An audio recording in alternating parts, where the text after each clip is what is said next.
ভাই, দেশের অবস্থা এখন কেমন? আর কি বলবো বোন, দেশে খাল কেটে কুমির নিয়ে এসেছি মনে হচ্ছে। ঠিক বলেছেন ভাই। আরে প্রথম তরুণ প্রজন্ম হিসেবে আপনারা কাকে ভোট দিতে চান?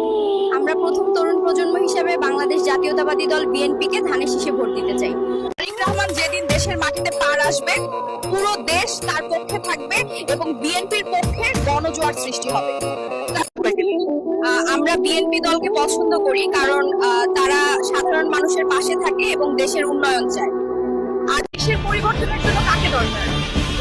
দেশে আসল পরিবর্তনের জন্য আবার বিএনপি সরকারকে দরকার। আপনারা কাকে বাংলাদেশের রাষ্ট্র পরিচালনায় দেখতে চান? আমি জাতীয়তাবাদী দল বিএনপি তারেক রহমানকে দেখতে চাই।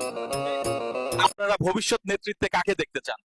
আমরা অনেক কষ্ট পেয়েছি, কিন্তু আমরা এখনো আশা করি তারেক রহমান আসলে আমাদের কথা শুনবেন। পরবর্তী নেতা হিসেবে কাকে চান? আমি জিয়াউর রহমান, তারেক রহমানের আদর্শ দল বিএনপি কে দেখতে চাই। জাতীয় নির্বাচনে কাকে ভোট দিতে চান? আমরা দেশকে উন্নত, সুন্দর ও শান্তিপূর্ণ করতে জিয়াউর রহমানের আদর্শের দল বিএনপি কে ভোট দেব। তো বিএনপির প্রতীক ধানের শীষ কেন? ধানের শীষ হলো বাংলাদেশের হার্ড ওয়ার্কিং কৃষক শ্রমিকের প্রতীক, তাদের ঘামের সাথে মিশে আছে। তো কে বলেছে ভয় পেলে তুমি শেষ, এগিয়ে গেলে তুমি বাংলাদেশ? বিএনপির ভারপ্রাপ্ত চেয়ারম্যান তারেক রহমান।